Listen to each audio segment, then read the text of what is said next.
as perguntas que nos fizeram-nos várias, e nós estivemos a conversar e decidimos fazer 2 semanas de perguntas e respostas. Para quê? Para que tenhamos tempo para responder, porque elas são 15 ou 16. E... São 15. São, não é? 15, não é? É isso. Eu também tenho aqui, mandei para o meu e-mail. Estava para mim e para ti. É que assim também tenho aqui a Bíblia e posso ir Sim, claro. compensando à medida que a gente vai falando, vamos abrindo a Bíblia e tal. Eu, antes de... Podíamos até orar e depois começar a responder às perguntas. E vamos orar, vamos? Baixar a cabeça. Querido Deus, querido Pai, graças te damos por esta noite. Mais uma vez temos a oportunidade de estarmos na tua presença para poder trazer esclarecimento aos corações, conhecimento e podermos trazer a verdade a cada coração, a cada vida, a cada alma, Senhor.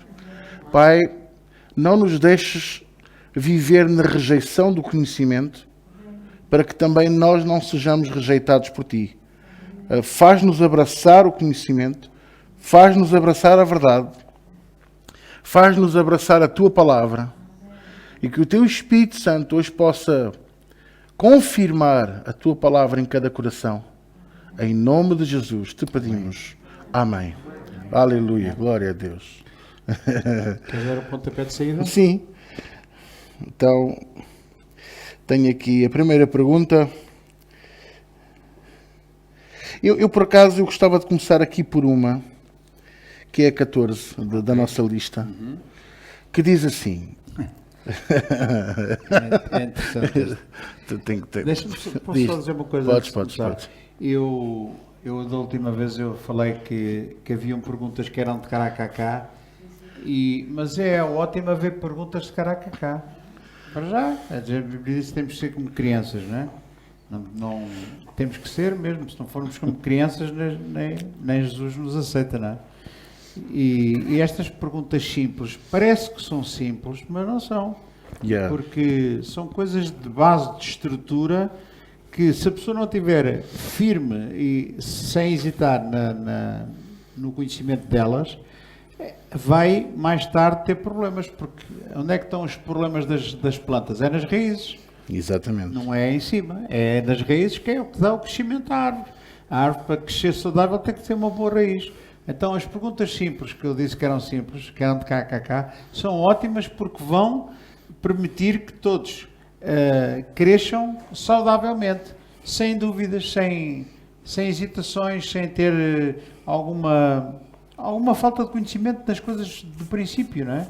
É como uma pessoa que quer construir uma casa, mas não sabe construir fundações, então ele vai mais tarde ou mais cedo que vai cair, ou não vai ter a força ou a sustentabilidade suficiente para ter mais do que 1 ou 2 andares.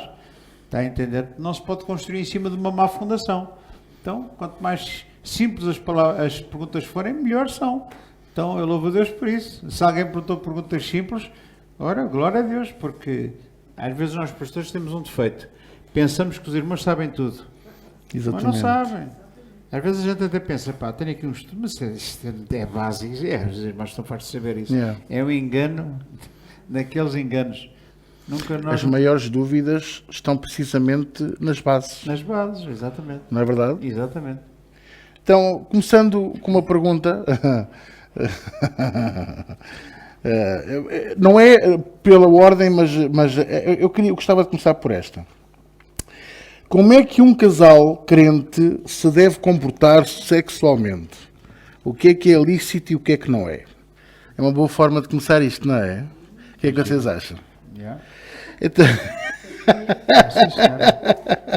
Ficaram logo assim a olhar para mim, tipo, ai meu Deus.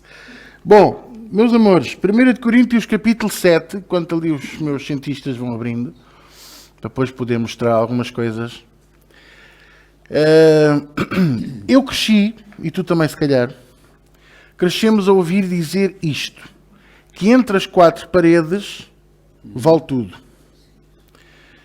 Eu não ensino assim. Pelo menos eu ensino desta forma. Dentro da vida conjugal, vale tudo, desde que seja de comum acordo. Exatamente. Certo? Sim. E porquê? Porque senão há manipulação, imposição, pode haver depois ali desordem entre o casal, porque ele quer pintar as unhas de preto e a mulher só quer de vermelho, ou porque gostam de lençóis... Olha, por exemplo, eu não gosto de lençóis de flanela. Mesmo no inverno, nós só usamos lençóis normais. Lençóis de algodão, lençóis de verão, pronto. Porquê? Porque eu acho que aquilo faz muito calor. Como eu sou uma pessoa muito encalorada, nós não usamos. Pronto, eu não estou a falar, estou a dar um exemplo normal, não relacionado com a área sexual, porque a área sexual é uma coisa privada, mas gosto de explicar isto a todos os irmãos. A Bíblia e a graça têm que entrar também nesta área, sabe? A graça do nosso Senhor e Salvador Jesus Cristo tem que entrar nesta área. E aproveitando as palavras do apóstolo Paulo, dizer: tudo me é lícito, mas nem tudo me convém. Oh, olha, está a ver? Também tinhas posto isso. Oh, pai, eu olhei de desgalha. E porquê, meus amores? Tem que haver comum acordo. Tem que haver comum acordo. Não se pode impor, não se pode forçar. Mesmo no casamento, se for forçado, é violação. E é preciso explicar esta questão. Ok? Por exemplo, a abstinência. Senhoras, cuidado, que não seja só porque sim. Homens, não seja só porque sim. Seja por uma razão, por exemplo, por um período de oração. Mas que não seja por muito tempo. Para quê? Para que o diabo não venha e meta o guedelho. Porque depois o marido começa a ver a vizinha e começa a... Olha, eu tinha uma professora da disciplina de alemão, do meu secundário, que dizia assim: eu não percebo, quando eu vou estender a roupa, os alunos estão todos cá fora a ver. Pois ela ia estender a roupa em sutiã e cuecas. Por isso é que eles vinham todos cá para baixo. Alguns até... Exato, para ver a marca, se era Triumph, se era Intimacy, exatamente. Não era para mais nada, obviamente. Mas vocês estão a perceber. Então, não podemos dar lugar ao diabo. Se sabemos que vamos ficar abrasados, vamos ter cuidado. Temos de ter cuidado. Ok? Isto é um exemplo. Mas há mais coisas. Por exemplo, 1 Coríntios capítulo 7 fala dos princípios sobre a vida conjugal. É o capítulo que, quanto a mim, explica melhor sobre a vida conjugal. E no versículo 2 diz assim: porém, por causa da imoralidade, cada homem tem a sua esposa e cada mulher o seu marido. Então, nada de concubinas, nada de amigas, nada dessas coisas, porque isso não provém de Deus. Aliás, para nós servirmos a Deus, está explícito: maridos de uma só mulher, esposas de um só marido. Porquê? Para que não haja ciúmes, para que não hajam guerras, para que não haja nada dessas coisas, até porque é assim que está explícito na palavra de Deus. Outra coisa que eu quero dizer: às vezes as pessoas perguntam-me assim: pastor, o que é para si um casamento? Para mim, um casamento é uma aliança entre um homem e uma mulher, e é uma relação monogâmica. Ou seja, ele vive para ela e ela vive para ele. E quando vierem os filhos, ele vive para ela e ela vive para ele, e ambos vivem para os filhos. Porque essa história da mulher pôr os filhos em primeiro lugar do que o marido é um erro, vai dar cabo do casamento. Ou ele pôr os filhos em primeiro lugar do que a esposa, vai arrebentar com o casamento. Então, mas os filhos são importantes. Pois são. Mas você não casou com os seus filhos. E você não vai viver eternamente com eles. Um dia eles vão ser adultos e vão seguir a vida deles. Mas, e depois o que é que fica? Fica você e o seu marido. Você e a sua esposa. E é com eles que nós temos que viver, com os nossos cônjuges, e temos que fazer a nossa vida. Depois, outro segredo: não fundamente o seu casamento no sexo. Porque o sexo um dia abranda. Chegamos a uma certa idade, não é? Não digo que acaba, mas abranda. Começa a ficar... Olha, é como o mar na Caparica. Assim, Por acaso. Raso, exatamente. Fundamento o seu casamento no diálogo, no amor, no respeito, na amizade, serem amigos um do outro e terem coisas em comum. Não é preciso ter muita coisa em comum, basta apenas terem uma vida em comum, objetivos em comum, terem sonhos, futuro. Ouça uma coisa, um casamento termina assim, a partir do momento que se deixa sonhar. A partir do momento que começa a ser uma rotina do dia a dia, isso já não é um casamento. Isso são dois companheiros que dividem a casa e dividem as despesas. É mesmo assim. Nós nunca podemos deixar de sonhar. Não podemos deixar de ter futuro. Pensar no futuro. Para terminar, usando as palavras muito bem escolhidas, não é? Lá está. Tudo nos é lícito, mas nem tudo nos convém. E vocês depois podem em casa ver... O entendimento foi este, 1 Pedro 7. Também podemos ler. Olha, também foste buscar 1 Coríntios. Sim. Podem ler depois 1 Coríntios 7 em casa. Mas vamos ver 1 de Pedro. 3:7. 1 de Pedro, exatamente. Muito bom. Capítulo 3. Isto é importante. Eu já ouvi pastores ensinarem na área sexual a dizer que não se pode fazer isto, não se pode fazer aquilo. Se lá na casa dele, ele é que manda. Exatamente. Agora na sua, manda você. Você é que se entende com quem é casado, entende-se com a sua esposa, ou a esposa entende-se com o marido. Exatamente. Ninguém tem nada mais a ver com isso. Ninguém. Mais ninguém. Exatamente. É consigo e com o seu marido. Daí, quando falaste das 4 paredes, de certa maneira é isso, porque mais ninguém tem que meter ali ninguém tem que colher. Exatamente. Ninguém tem que opinar, ninguém tem que dizer. E o marido e a mulher não se põem a colher.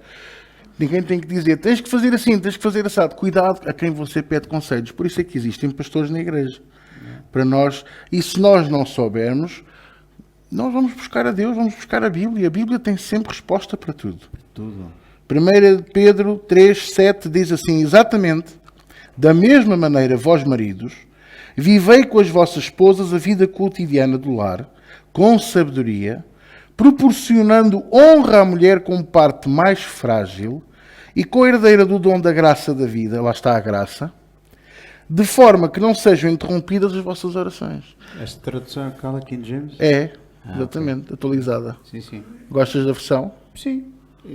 Tens diferente. Eu gosto delas de 1 Pedro, acho que é corrigida e fiel. Também posso ter essa. Não sei. Não sei qual o versículo que eles têm. É João Ferreira de Almeida. Não puseram.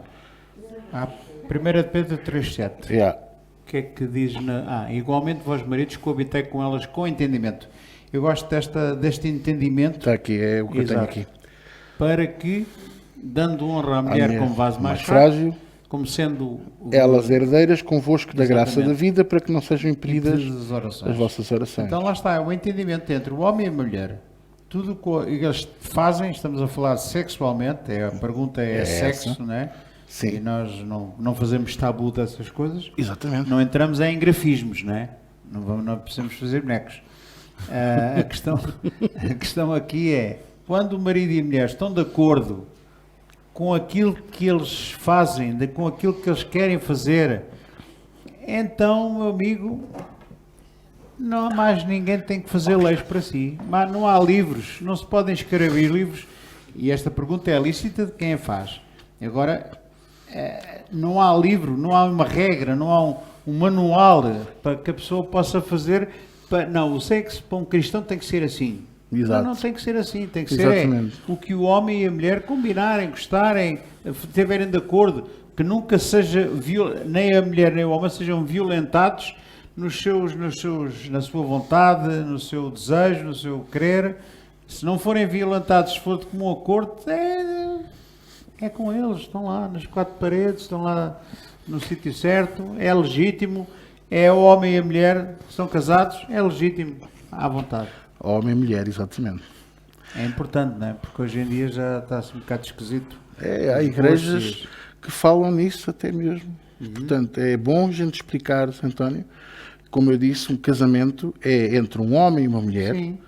uma aliança feita entre um homem e uma mulher, monogâmica, ou seja, um vive para o outro, e nada de andar à procura fora de casa. Como os pinguins.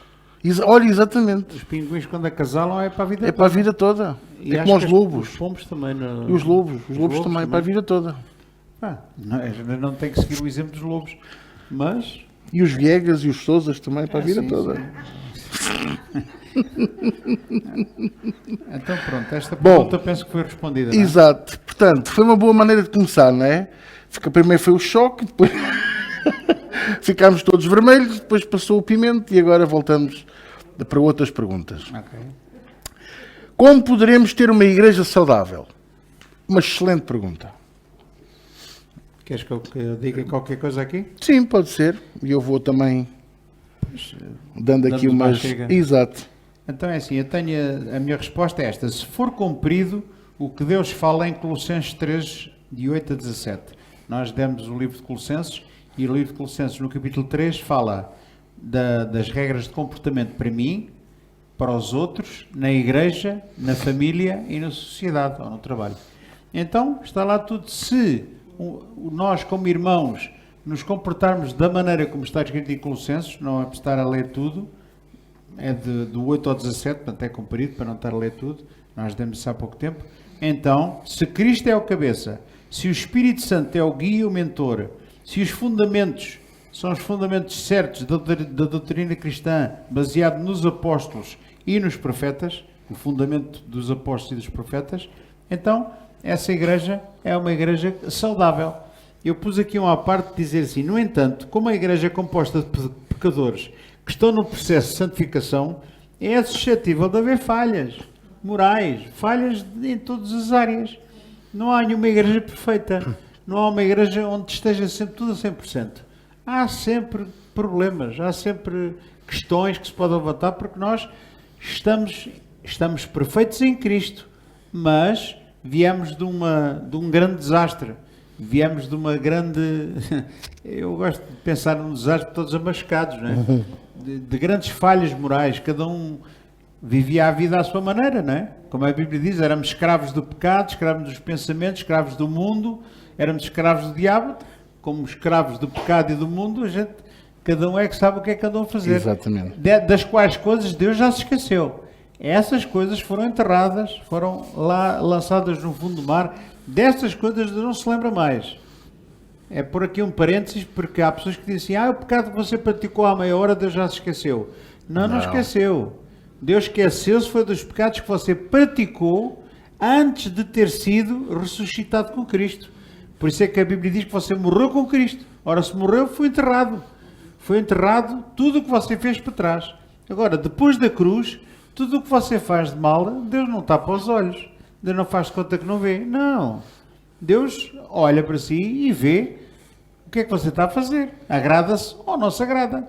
E se nós praticamos alguma coisa que está mal, o que é que temos que fazer? Arrepender. É o que a Bíblia diz, arrepender, pedir perdão e deixar. 2 Coríntios 5,17. Assim que se alguém está em Cristo, Sim. nova criatura é, quer dizer, se somos novos é porque éramos velhos e morremos com Cristo na cruz e agora ressuscitamos juntamente com Ele, nova criatura é, as coisas velhas já passaram. Eis que tudo se fez de novo. Portanto, agarrando nas tuas palavras, sim. não é? É importante a gente entender que não há igrejas perfeitas, que de facto Deus não leva em conta o nosso passado, principalmente se nos arrependemos dele. Se não nos arrependemos ainda, porque gostamos, porque nos lembramos, porque dá-nos prazer, Deus não nos pode perdoar. E nós temos de tratar disso. Para quê? Para podermos viver uma vida juntamente com Cristo, agradando-lhe em tudo e frutificando em toda a boa obra. Agora, vamos falhar? Vamos, amores, vamos continuar porque estamos num processo de santificação. Claro. E esse processo é um processo que vai durar a sua vida inteira aqui na Terra. E então o que é que a gente tem que fazer? Como o pastor António estava a dizer, temos que pedir perdão, temos que nos arrepender e tentar não voltar a praticar, tentar não cair nesse erro. Para uma vida, Sim, para não uma é nada igreja. demais a gente ler o Colossenses, porque a palavra vem, a fé vem para ouvir e ouvir. Colossenses 3, versículo 8. Versículo 8. Sim. Ora, Colossenses 3,8 diz assim. Ela já está? Mas agora, despojai-vos também de tudo isto, da ira, da cólera, da malícia, da maldicência, das palavras torpes da vossa boca. Não mintais uns aos outros, pois que já vos despistes do homem velho com os seus feitos, e vos vestistes do novo, que se renova para o pleno conhecimento, segundo a imagem daquele que o criou. Glória a Deus, olha que maravilha. Isto é até o 17. Aqui podíamos juntar, exato, podíamos continuar a ler, exatamente. Podíamos juntar aqui Gálatas 5:22, o fruto do Espírito, claro. Não é? E eu tinha aqui aberto, já agora vou voltar lá, estava aqui, por uma igreja, como é que é? Como podemos ter uma igreja saudável? Para além de, isto é individualmente. Nós estamos a começar por tratar individualmente.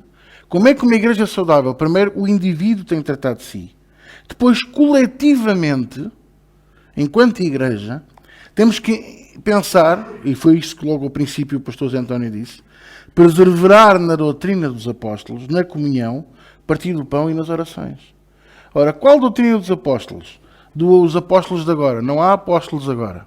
E vou aproveitar para voltar a bater nesta tecla. E vou bater nesta tecla até Jesus vir. Não há apóstolos modernos. Todos aqueles que se consideram apóstolos agora, é tudo por autoimposição de mãos. Meteram-se dentro da banheira, ligaram o chuveiro e puseram a mão sobre si mesmos. Ou foram, autonomearam-se. Ou foram buscar o título pago a alguém, na Guatemala, no Brasil, nos Estados Unidos, na Sibéria, não sei, algum sítio. Não há apóstolos.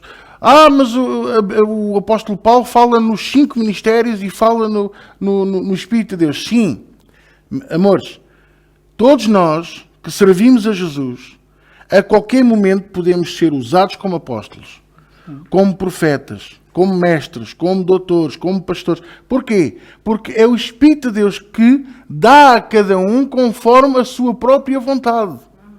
Agora, não há apóstolos em si só. Outra, eu gosto muito deste argumento, Zé. A Nova Jerusalém, as muralhas têm 12 fundamentos. Que são o quê? Os 12 apóstolos. Incluindo Paulo, tirando o da desgraça, né? Judas. Paulo é incluído nestes 12. Ora, se os 12 fundamentos são os apóstolos, não pode haver, não está lá o apóstolo Zé dos Anzóis, não está o apóstolo Zé António, não está lá o apóstolo João Viegas, porque não existem. Estão a entender? Os fundamentos são os 12. E é essa doutrina que nós temos que fundamentar. Porquê? Porque eles pregam a Cristo. Paulo diz, não vivo mais eu, mas Cristo vive em mim. Não é verdade? Claro. Apóstolo é uma palavra que significa enviado. Exatamente. Se os apóstolos atuais fossem considerados ou se equiparassem a missionários, encantado da vida, porque apóstolo significa alguém que vai enviado em representação de uma outra entidade. Antigamente, no tempo do Paulo, as pessoas, por exemplo, que eram capitães de um barco ou comandantes de um barco, que eram incumbidos de levar mercadoria para um determinado porto, eles iam incumbidos com uma carta de recomendação para fazer negócios em nome do patrão, e eles eram considerados apóstolos. Depois, mais tarde, é que foram considerados comandantes, mas começaram por ser apóstolos. Então, um apóstolo é um enviado que vai representar num negócio alguém maior que ele. Se esses apóstolos atuais se disserem, eu sou apóstolo porque eu fui enviado para pregar o Evangelho, encantado da vida.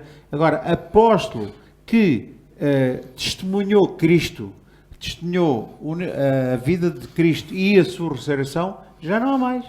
Pois, porque esse é um dos requisitos fundamentais para ser considerado apóstolo. Exatamente. Ter visto a Cristo. E eles tiveram uma missão, uma incumbência de registar as coisas que Jesus andou a fazer aqui. Andou com eles. E eles andaram com ele.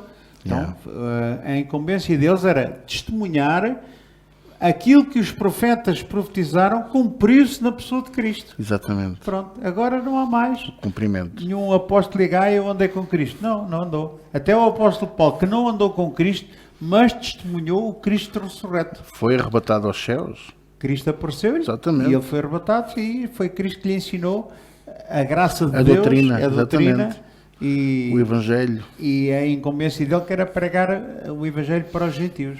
Assim como não há profetas hoje. Porque toda a profecia já foi falada. Claro. Mas o pastor às vezes é usado para dar uma profecia. Isso é o Espírito de Deus que se usa para dar uma palavra de conhecimento, uma palavra de sabedoria. Um dos dons do Espírito. Estão a entender? Mas não é o profeta. Não existe.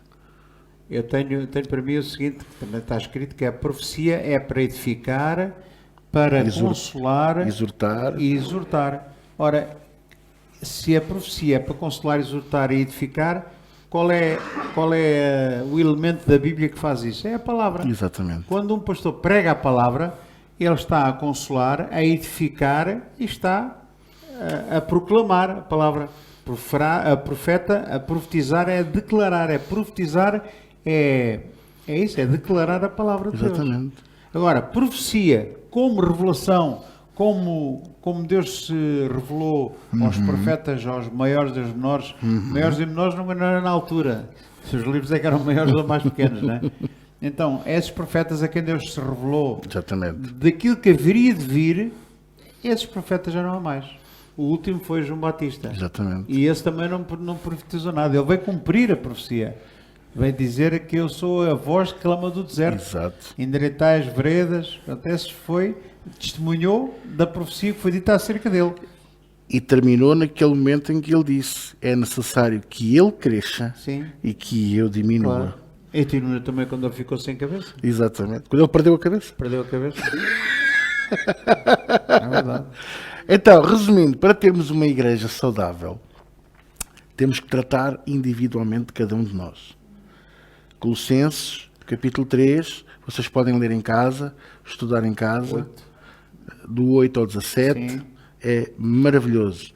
Atos, capítulo 2, a partir do 42 em diante, mostra-nos como é que é em global, em conjunto, todos juntos, a igreja deve ser singela, simples, com temor, na comunhão, no partir do pão. Veja, repartiam por todos, davam a cada um segundo a necessidade, perseverando. Lá está, perseverando. Gosto do português correto. Perseverando. Unânimes, a uma só voz. Por exemplo, uma liderança tem que estar a uma só voz. Uma liderança, o pastor não pode dizer: irmãos, vamos seguir este caminho, e haver pessoas a dizer: mas há aqui um atalho muito bom. Eu fiz este atalho há 20 anos. Eu aprendi há muito tempo atrás que os atalhos, Deus nunca está nos atalhos. Quem se mete em atalhos, mete-se em trabalhos. Sabe como é que eu aprendi isso? Foi das primeiras coisas que eu aprendi quando eu saí da denominação onde eu estive muitos anos. Foi um dos primeiros estudos que o Senhor me ensinou, Zé António. O caminho, depois de atravessar o Mar Vermelho, o caminho até ao Monte Sinai era de algumas horas a pé. Com aquela multidão, se calhar era um dia ou dois. Mas Deus levou-os pelo outro lado, que era muito mais tempo. Para quê? Para os testar. E eu percebi que o Senhor não gosta de atalhos. Claro. Leva-nos sempre pelo caminho mais longo. Porquê? Porque é para nos ensinar. Porque se calhar no outro caminho íamos encontrar inimigos que nos iriam derrotar, porque não estávamos preparados. Como é que eu vou conhecer a Deus se eu não caminhar com Ele? Queremos sempre o atalho, queremos sempre fazer... porque há 20 anos fazia-se assim. Esqueça-se dos métodos antigos. Esqueça-se dos atalhos. Esqueça-se daquilo que você aprendeu há 20, 30 anos.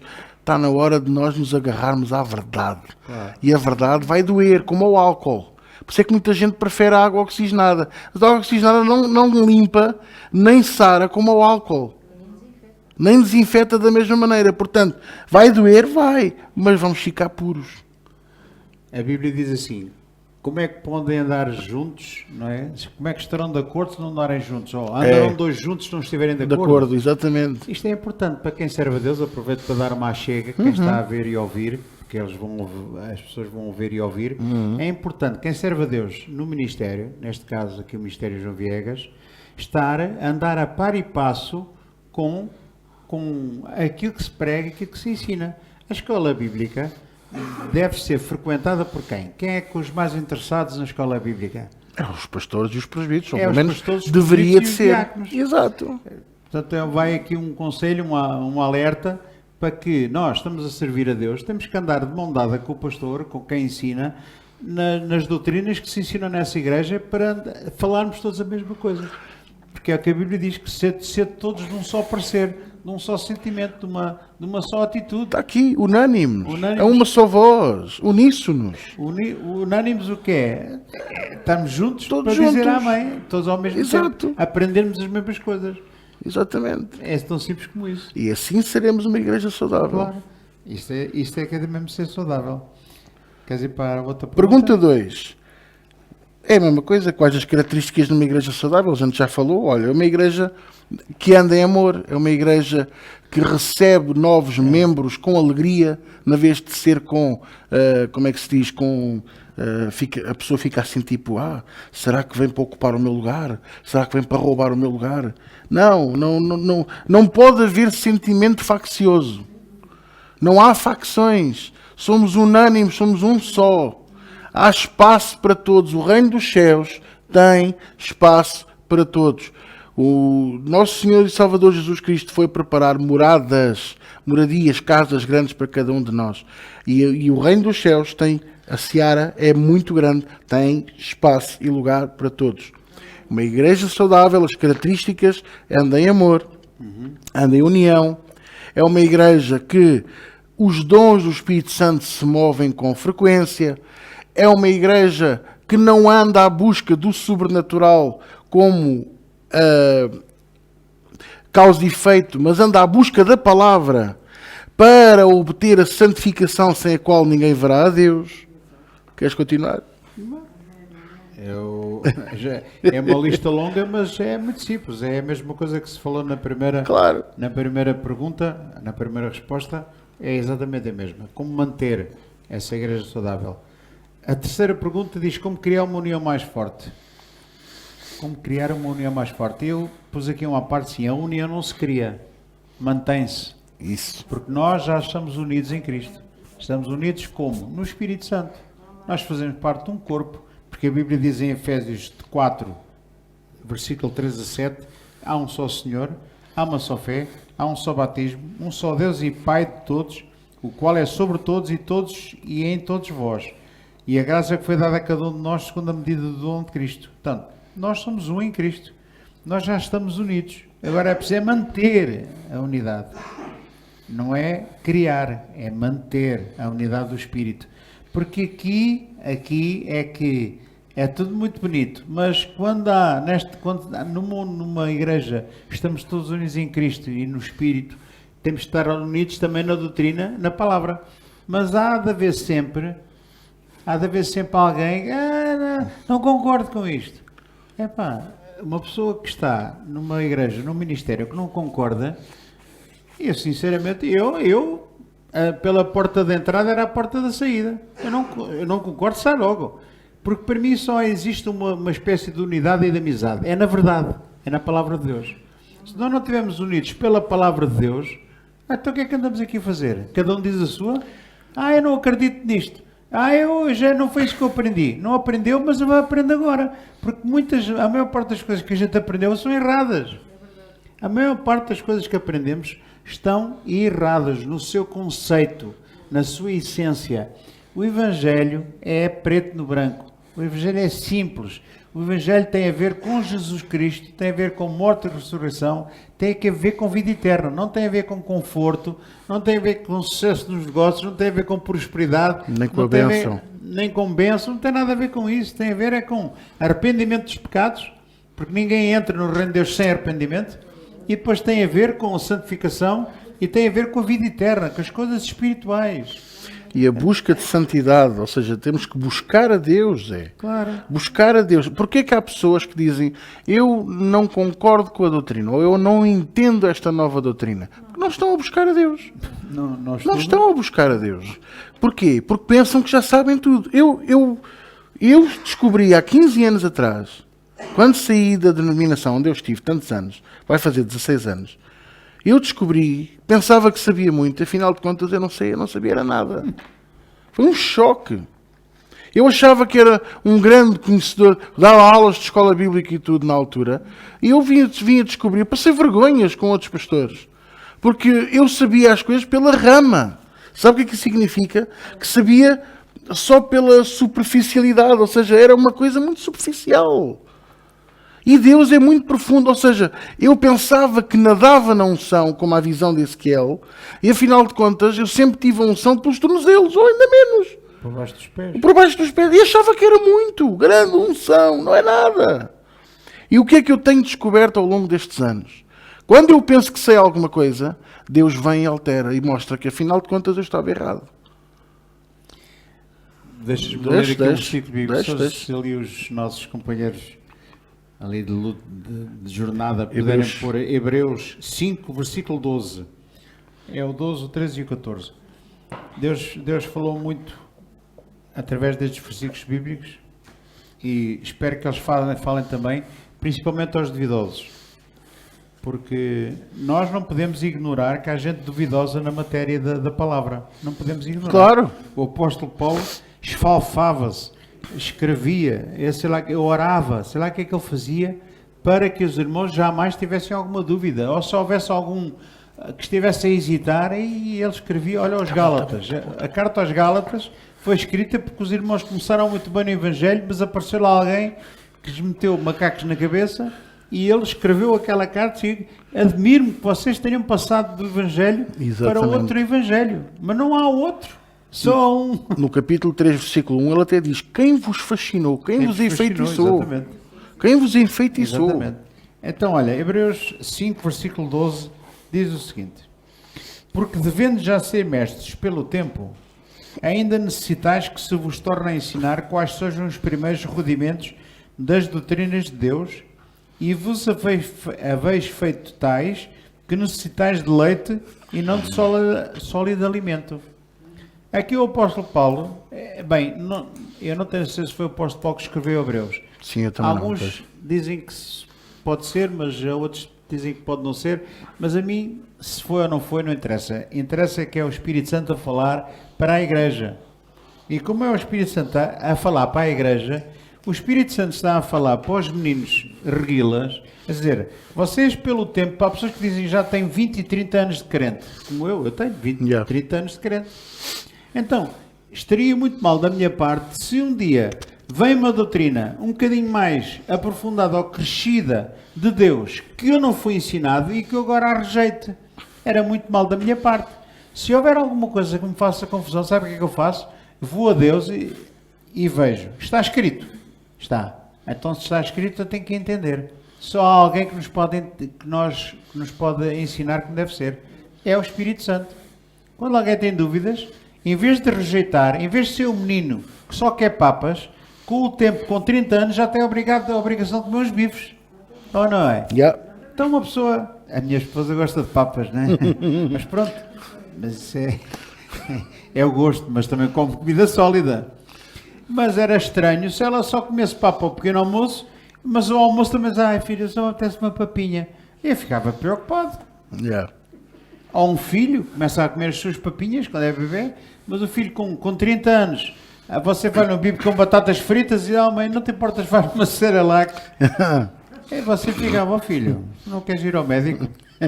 E o apóstolo está aqui a dizer, de uma forma simpática, o Espírito Santo, de uma forma gentil, simpática, a dizer, devendo ser já mestres pelo tempo, há pessoas que já tinham a obrigação de ser mestres. Mas não são. São meninos que ainda querem papas. Necessitais ainda que vos torne a ensinar quais são os primeiros rudimentos da doutrina das palavras de Deus, e vos haveis feito tais que necessitais de leite e não de sólido alimento. Porque versículo 13, qualquer que ainda se alimenta de leite, não está experimentado na palavra da justiça, porque é menino. Pois. Há muita gente, quando começa a rabiar com estas doutrinas, só me está a dizer a mim, é um bebezão de primeira. Há uma bebezona. É um bebê. Não tem crescimento espiritual. Não entendem. Porque não estão... Que deveriam ter pelos anos de crente, pelos Exatamente. anos de conhecimento. Porque ainda necessitais de leite e não estão experimentados na palavra da justiça. E agora o versículo 14. Mas o mentalmente sólido, aquelas doutrinas que nos fazem pensar, porque a palavra de Deus faz-nos pensar, nós não somos robôs, somos filhos de Deus, temos a mente de Cristo e jamais Deus nos vai mostrar ou ensinar coisas confusas, Não, porque Deus não é confuso, Deus é um Deus de ordem, Deus é um Deus de luz, nele não há trevas, não há engano, não há hesitações, não há dúvidas. As pessoas é que as fazem, porque não querem crescer, querem continuar com as papas. E no versículo 14 diz, mas o mentalmente sólido é para quem? Para os perfeitos ou para os maduros. E agora, um à parte, muita gente que não concorda com isto e não quer, está sempre a criticar e não quer aprender, não são maduros, são meninos mesmo imberbes, mesmo que qualquer coisinha, desistem qualquer coisinha, ficam para o caminho, não estão firmes. Eles pensam que são os grandes doutores, mas não são, são os bebezões de primeira. Mas um alimento sólido é para os perfeitos, os quais, em razão do costume, têm os sentidos exercitados para discernir tanto o bem como o mal. Está a ver? Por isso é que a gente às vezes ouve irmãos que dizem, pastor, eu ouvi uma voz, mas eu não sei se era minha, se era de Deus, se era o diabo. Há irmãos que não sabem ainda distinguir a voz de Deus e do diabo. Não sabem quando é que Deus lhes fala, quando é que o diabo a falar-lhes. Ou quando é que é os sentimentos, ou eles próprios a falar. Pois. Aquilo que eles sentem ou pensam, não é? Não sabem distinguir. Mas com os anos já tinham a obrigação. E porquê que não conseguem distinguir? Porque não estão experimentados no alimento sólido, na palavra de Deus sólida. Estão habilitados às papas. As papas, o que é as papas? É o Evangelho da Prosperidade. Exato. É bênçãos, é cura, é finanças, estamos em vitória. Perfeita vitória. Isso é o que se diz às crianças. Os pais, quando somos pequeninos, não contam a eles os problemas que têm. Olha, este mês, olha uma criança com 7 meses ou 1 ano, e o pai chama, olha filha, este mês estamos com uma certa dificuldade, filha, não te posso comprar aquelas bolachas. Com 1 ano de idade, a criança vai perceber? Não vai. Então, o que é que se diz à criança, mesmo até quando os pais não têm dinheiro? Olha, a mãezinha quando é bem, vai comprar. Yeah. Sempre a dar-me promessas. Quando puder. São aquelas promessas, né, que quando a gente começa a crescer, começa a minha mãe prometia, mas não cumpria. Pois, puder ou não. Ela cumpria para nos calar. Aqui é isso que o Evangelho da Prosperidade faz. É calar a boca a muita gente, amacia o pelo. Aqui a dona Neja dizia assim, a gente agora não dá, mas quando a gente voltar a gente passa aqui e compra. Sim, depois quando passava já te esquecias. já ias a pensar na bola. Mas espera, deixa-me só te dizer. Oséias 4.6, que é para complementar o que tu estás a dizer. Diz assim, o meu povo está a ser destruído porque lhe falta o conhecimento. Por quanto rejeitaste, ou seja, qual é o erro deste versículo, ou o erro que as pessoas usam ao usar este versículo, dizem, o povo parece porque lhe falta sabedoria. Está errado, não é porque lhe falta sabedoria, é porque rejeitam o conhecimento. O povo de Deus é destruído porque rejeita o conhecimento, mas depois não leem o resto. Porque o resto do versículo é Deus a falar para nós e a dizer, porquanto rejeitas o conhecimento, também eu te rejeitarei para que não sejas sacerdote diante de mim. Exato. Quer dizer que não estamos aptos para sermos sacerdotes, para sermos pastores, presbíteros, diáconos, servos de Deus. Não é? Visto que te esquecestes da lei do teu Deus, também eu me esquecerei dos teus filhos. Isto é muito duro. Deus está a ser muito duro aqui conosco. Então é um alerta que fica para todos nós. Para nós não rejeitarmos o conhecimento da palavra de Deus.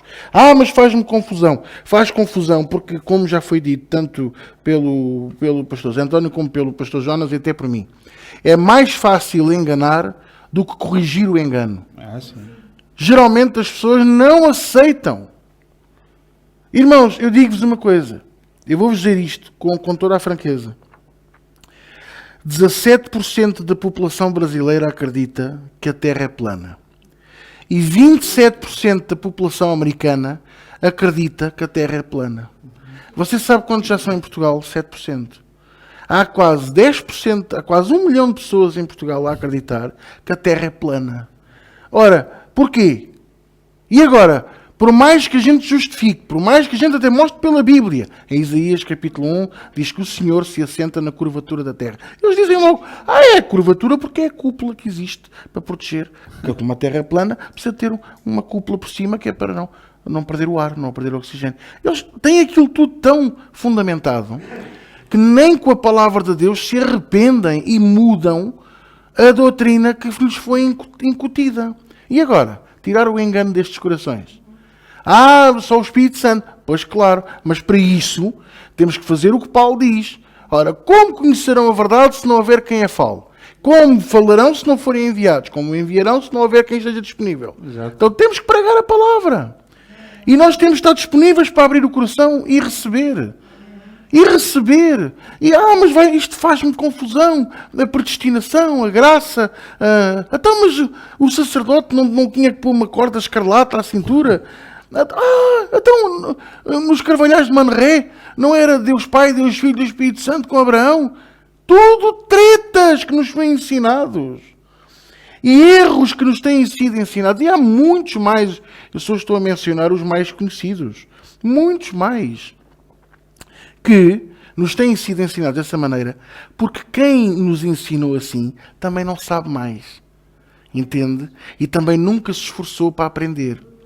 Por exemplo, quando se ensinou há muitos anos atrás, começou-se a ensinar numa certa escola bíblica acerca do Apocalipse, o primeiro pastor que pegou naquilo e que ensinou uma certa parte foi de castigo para casa 20 dias. O segundo pastor, que foi o pastor Zé António, que pegou naquilo e ensinou, quando ensinou chegou à parte dos 4 cavalos, o amarelo, o vermelho, o branco e o preto, não é? Primeiro havia a conversa de que o cavalo amarelo era os chineses, o cavalo vermelho eram os comunistas. E quando chegou o cavalo branco, o líder desse ministério dizia que era Jesus. O pastor Zé António ensinou muito bem que era o anticristo. Foi castigado, tiraram-lhe de dar aulas de escola bíblica. Porquê? Porque é mais fácil permanecer no erro do que assumir. Fazer aquilo que eu faço com frequência. Se eu estiver errado, eu peço perdão e mudo. Fazer o que eu faço, ninguém faz hoje em dia. Assumir que estão errados, vão descer do pedestal. Olha, meus amores, lembram-se da visão que eu tive? É o Senhor que os vai tirar a todos do pedestal. E alguns, se calhar, eu nem estava à espera. Pensam que sabem tudo e não sabem é nada. Temos que aprender tudo de novo. E estar de coração disponível para isto. É duro, não é, Zé? Mas ninguém está aqui. É como o pai não pode ser o melhor amigo do filho. O pai tem que ser um pai para corrigir. Porque o melhor amigo do filho compreende os pecados do filho. O pai não pode compreender os pecados, tem que corrigir tudo o que está mal. Assim como um pastor tem que corrigir aquilo que está mal. Não há outra maneira de crescer. A Bíblia diz, todo aquele que deseja o episcopado, excelente obra deseja. Mas depois tem condições. Tem uma série de condições e depois ainda diz de primeiro serão provados e depois sirvam. Ora, se a pessoa quer servir, para ela servir, ela tem que aprender, tem que crescer. Se ela não crescer na palavra, na graça e no conhecimento, como é que ela pode estar apta para servir? A Bíblia diz que o servo de Deus tem que ser apto para ensinar, experimentado na palavra, tem que ter a Bíblia na ponta da unha. Como é que ele pode algum dia defender o Evangelho ou argumentar o seu caso se ele põe em causa as coisas mais simples da Bíblia, mais básicas? Essa pessoa não está apta para ensinar nem para servir. Como é que ela vai servir? Vai servir o quê? Só para ter uma farda? Só para estar a cantar ou tocar? Oh, filho, eu já estou careca. Não vai funcionar. Não vai funcionar. Não vai funcionar. Vai fazer assim, tipo um objeto decorativo. Exato. Ainda se for uma pessoa bonita, ainda vai como agora. Se for feia, é que realmente não decora nada, né?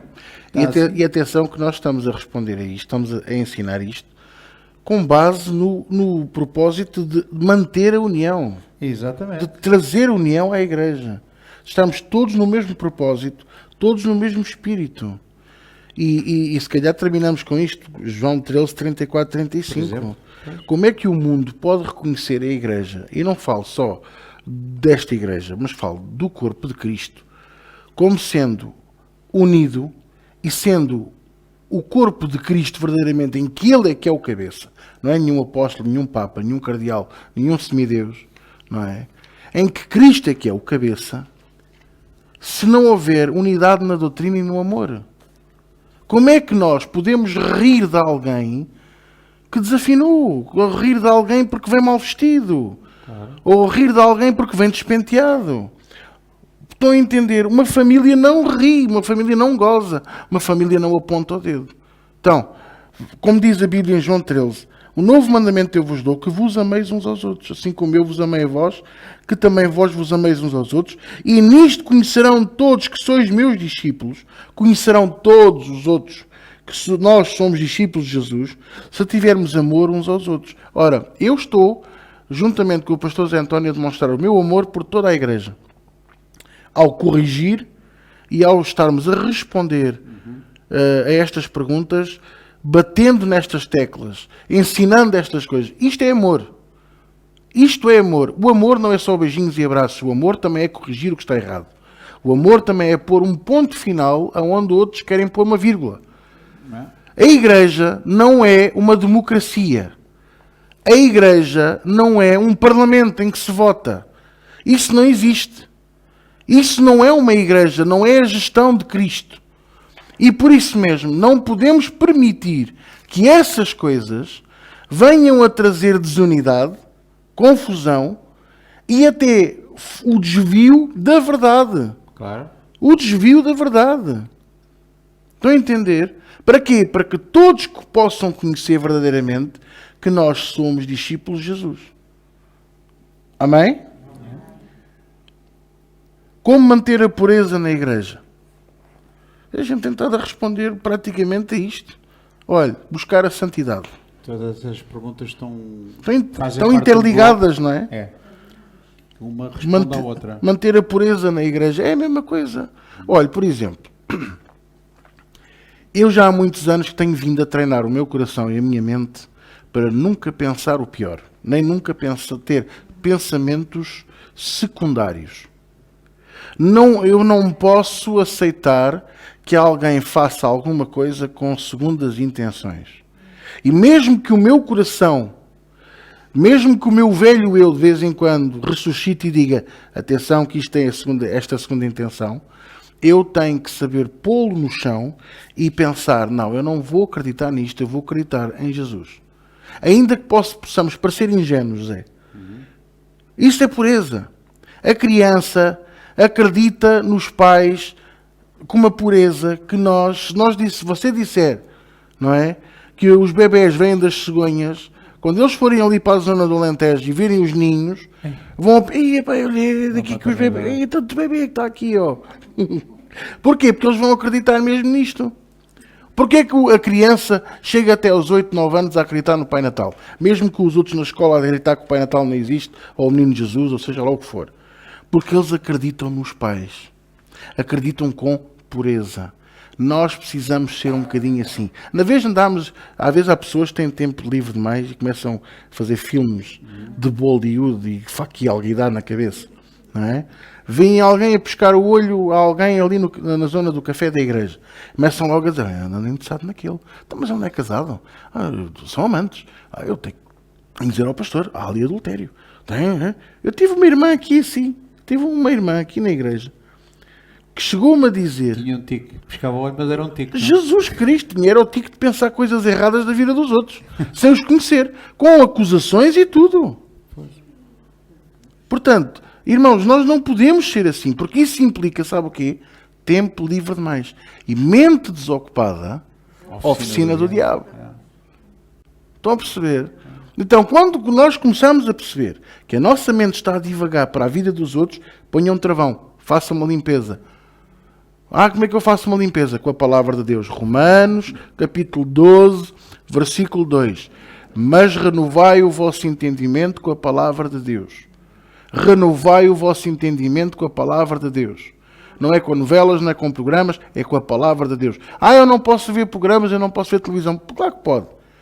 Mas se nós começamos a pensar como eles, renova o seu entendimento com a palavra de Deus. Encha-se da palavra de Deus. Que é para quê? Não caímos no erro. E assim pode haver pureza, pode haver amor, pode haver singeleza de coração, que era o que havia na igreja de Atos, na igreja primitiva. Essa é a minha luta, sabia? Eu luto por uma igreja como a igreja primitiva. E até é uma vergonha, José, dizermos que é a igreja primitiva, que devia ser a igreja Devia ser o alvo de cada igreja. Na vez do alvo ser ter a sala cheia, ou ter muito dinheiro, ou ter 1000 salvações, ou ter uma sala para 1000 pessoas, deveria de ser termos o desejo de ter uma igreja parecida com a igreja de Atos. Singeleza de coração, temor, respeito. Sabe uma coisa? Eu não busco honra dos que trabalham comigo. Mas vocês deviam me honrar muito mais. Mas muito mais. Porque vocês, ao fazerem isso, estão a honrar a Jesus. Vocês pensam que me estão a desonrar a mim, estão a desonrar a Jesus. Porque a Bíblia diz que eu sou o anjo da igreja.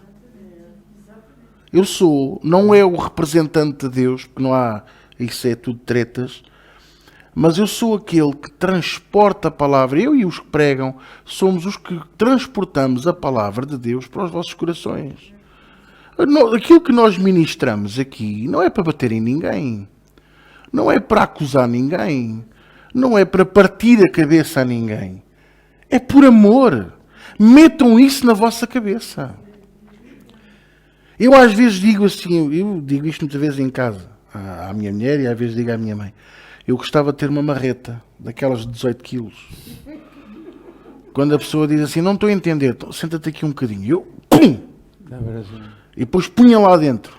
E depois cozia. Pronto, está feito, está resolvido. Próximo! Mas não dá. Não dá porque vou dar cabo da vida da pessoa.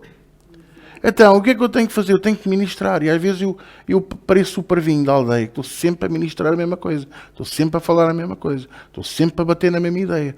E eu quero avançar. Eu quero deixar de bater na rocha para falar à rocha. Mas o povo puxa-me para eu continuar a bater na rocha. O apóstolo Paulo tinha esses problemas. Por isso é Eu que sei! lá no livro de Hebreus, no capítulo 6, logo a seguir a gente ter lido, né, diz lá que, pelo que deixando os rudimentos da doutrina de Cristo, prosseguimos até à perfeição. Exato. Então, nós precisamos aprender os rudimentos, as coisas básicas de criança. Que é bom. Agora temos é que crescer e chegar à estrutura varonil de Cristo. Prosseguir para a perfeição. O que é a perfeição? É o amadurecimento em Cristo. É nós compreendermos que de tudo o melhor mandamento que existe é o amor, por exemplo. Mas também entender que o amor, como o pastor disse, não é abraço e beijinhos. Não, o amor corrige. Deus diz que Ele açoita e castiga a todos aqueles que recebe como filhos. Exatamente. Não percebi? Se não aceitarem a correção, Exatamente. não estão aptos a servir. Não Não são estão considerados como filhos, Exato. são bastardos. São São- filhos da outra. A ver? Então, É duro? É. A Bíblia é dura. Mas isto é para nosso bem, é para nosso crescimento, é para a nossa melhoria, é para a nossa edificação, exortação, é para nós crescermos no conhecimento da palavra e crescermos com Cristo. E ainda gostava de dizer mais uma coisa a vocês. É verdade, o apóstolo Paulo tinha muitos problemas com as igrejas que ele orientava por causa do caráter das pessoas e por causa até mesmo da cultura. Nomeadamente, eu estou a pensar na igreja de Corinto, que aquilo era uma salganhada de primeira. Mas você sabia que, apesar de tudo, era a igreja onde os dons mais se moviam? É verdade. E tinha prostitutas na igreja, que iam adornadas como se fossem para a prostituição. Estão a perceber? Ou seja, é preciso nós entendermos que onde superabunda o pecado, superabunda a graça neste sentido.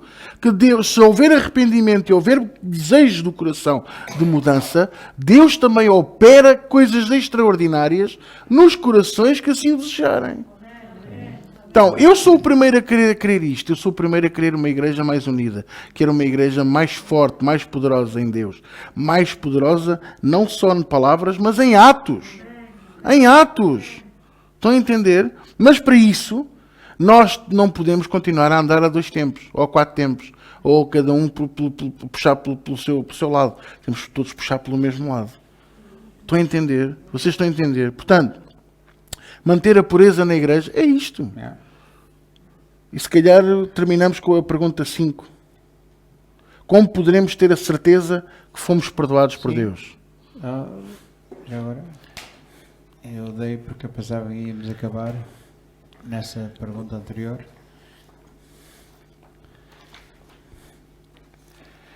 Eu sei a resposta, só porque assim É mais fácil. Eu também já estou Podemos aqui a abrir. Fomos perdoados por Deus. Eu tenho aqui uma resposta que diz assim: a evidência das Escrituras são a prova mais que suficiente em como Deus nos perdoou. Pois tenho uma série de versículos. Yeah. Isaías 1,18, do Novo e do Velho Testamento. Isaías 1,18 diz: vinde então e ergui-me, diz o Senhor, ainda que os vossos pecados sejam como a escarlata, eles se tornarão brancos como a neve, ainda que sejam vermelhos como o carmesim, se tornarão como a branca lã. Isto é Isaías no Velho Testamento já a dizer, mesmo que os teus pecados sejam horrorosos, Deus tem sempre perdão se a pessoa se arrepender e os confessar e deixar. Em 1 de João 1, 7 e 9, diz lá: se andarmos na luz, como Ele na luz está, temos comunhão uns com os outros, e o sangue de Jesus Cristo, seu Filho, nos purifica de todo o pecado. Se dissermos que não temos pecado, enganamos a nós mesmos e não há verdade em nós. Mas se confessarmos os nossos pecados, Ele é fiel e justo para nos perdoar os pecados e nos purificar de toda a injustiça. Então, a evidência da Escritura diz que Deus já nos perdoou quando nós confessamos os nossos pecados e nos arrependemos. Ele diz que nos purifica. Então, como é que eu posso ter a certeza? Porque está escrito.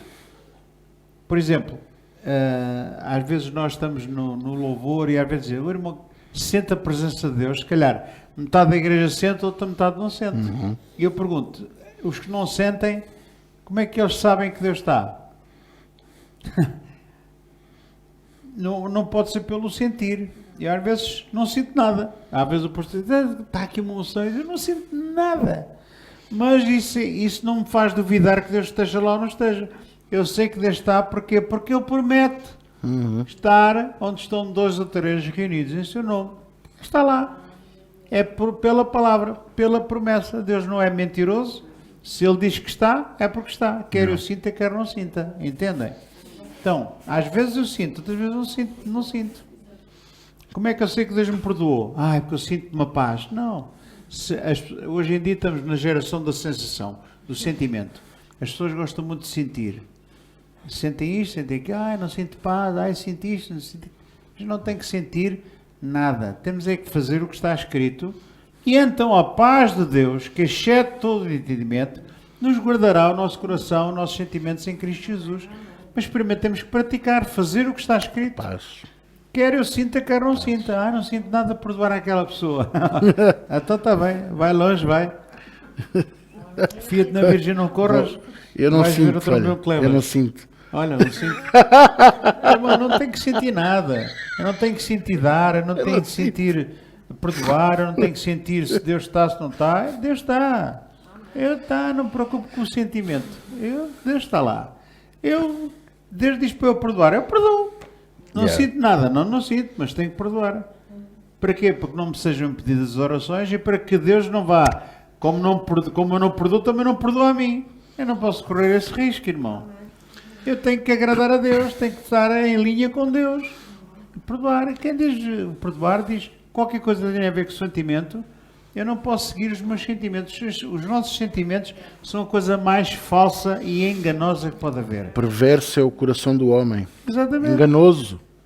É a pior coisa. Uma pessoa que esteja muito habituada a seguir os sentimentos é um verdadeiro catavento. Desastre. É um caleidoscópio. É assim, anda de um lado para o outro, parece uma barata tonta. Não, irmãos? Nós temos que... Não podemos seguir os sentimentos, temos que seguir o que está escrito. Seguir. E quando os nossos sentimentos vêm pôr em dúvida, olha, por causa dos sentimentos é que o Pedro se afundou. Exatamente. A ver, diz que sentindo o vento forte, começou a olhar para a tempestade e afundou-se. Graças a Deus que Jesus pegou na mão, mas levou uma repreensão. Disse ao homem de pouca fé. E o homem de pouca fé não é o de pôr café. Porque lá no Brasil diz que é o crente bule, é o crente de pouca fé. Não. Ele era de pouca fé, porquê? Porque ele sentiu o vento. O vento não tinha nada a ver com andar sobre as águas. Andar sobre as águas era o milagre. Isso. Que era da fé que Jesus lhe disse, vem ter comigo. E ele foi, obedeceu. E depois começou a sentir. Sentiu, afundou-se. E é assim que muita gente se afunda, porque começam a seguir os sentimentos. Não sinto nada. Sinto isto. Há pessoas que, por exemplo, uma maneira de enganar os irmãos, e há igrejas que são craques em enganar os irmãos, é fazê-los sentirem felizes. E por isso é que às vezes já há assim uns louvores que aquilo parece um concerto. E então os jovens gostam imenso das igrejas de concerto, que tocam muito músicas bem tocadas, porque aquilo cria um sentimento neles Felicidade. de felicidade, de alegria. Mas isso é um engano, é o maior engano que pode haver. Nós temos que ser felizes com Jesus, como o pastor diz, nós não podemos basear o nosso casamento no sexo. Nós temos que ser felizes primeiro com Jesus. Se não formos felizes cada um com Jesus, ninguém pode estar à espera que o cônjuge o faça feliz. Não, exatamente. Não posso estar à espera que a minha mulher me faça feliz. Eu tenho que ser feliz com Jesus. Se eu for feliz com Jesus e ela for feliz com Jesus, ela vai fazer-me feliz também, porque eu vejo que ela é uma mulher de Deus, uma mulher que leva Deus a sério. Isso é a minha maior felicidade. Os nossos filhos não são para nos dar alegrias. A mim, as minhas filhas dão-me alegrias quando elas são servas de Deus e aprenderam aquilo que eu lhes ensinei e mantêm-se naquele caminho. É a maior felicidade que eu posso ter. Não há dinheiro que pague isso. Amém? Então isso é importante, não seguirmos sentimentos, mas seguirmos a palavra de Deus. A vontade de Deus é soberana. Quer eu sinta, quer não sinta. Portanto, como poderemos ter a certeza que fomos perdoados por Deus? Não há um carimbo, não há uma certeza, não há um sentimento, mas há a palavra. E a palavra faz toda a diferença. Miqueias, eu gosto muito desta passagem, Miqueias capítulo 7. Por acaso já vi que tu não tens aí, mas tens aí 1 de João, que é muito bom. 1 de João 1. Miqueias 7 diz assim, Miqueias 7, versículo 18: Quem é Deus semelhante a ti, que perdoas a iniquidade e que te esqueces da transgressão do resto da tua herança? O Senhor não retém a sua ira para sempre, porque Ele se deleita na benignidade. Tornará a apiedar-se de nós, pisará aos pés as nossas iniquidades e lançará todos os nossos pecados nas profundezas do mar. Sim. Não é lindo isto? Sim. Então nós temos que acreditar nisto. Você arrependeu-se genuinamente do fundo do seu coração? Então Ele é fiel e justo para nos perdoar. Não é? 1 de João 2,12 diz: Filhinhos, escrevo-vos, porque pelo seu nome são perdoados os pecados. Amém. O João então dizia: estas coisas vos escrevi para que saibais que tendes a vida eterna. As coisas que estão escritas são para a nossa orientação. Eu sei que posso ser perdoado porque está escrito que Ele perdoou-me. Esqueceu-se do mal que eu fiz, lançou os pecados na profundeza do mar e me purificou toda a injustiça. Está escrito. Se está escrito, não pode ser revogado, não pode ser alterado. Estas doutrinas são doutrinas básicas. Ok? Olha, também me estou a lembrar de Isaías 43, 25 e 26. Eu mesmo sou o que apago as tuas transgressões por amor de mim, e dos teus pecados me não lembro. Procura lembrar-me. Entremos juntos em juízo. Tu tens uma música com esta passagem. Apresenta as tuas razões para que te possas justificar. Está a ver? Tem a detinha. A detinha, exato. Tens razão. Portanto, fica aqui a palavra de Deus como prova de que Ele é fiel para nos perdoar se nós formos fiéis com o nosso arrependimento genuíno. É preciso e é condição que não se pode retirar, que nós temos que nos arrepender genuinamente. A partir daí Ele é fiel. Ele perdoa, Ele esquece, Ele segue em frente e Ele usa-se de nós. Ele nos lava no sangue do Cordeiro, Ele nos purifica e, como diz o Salmo 51, ficaremos mais alvos do que a neve, mais puros do que... olha, o sabão dos lavandeiros, como dizem em Malaquias 3. Amém? Pronto. Temos mais perguntas, mas a gente para a semana voltamos. A não ser que tenhas aí pequeno almoço para a malta. Esse cara... Pois, cara... Eu olhei logo para ele. Faz uma dieta. Antes de orarmos,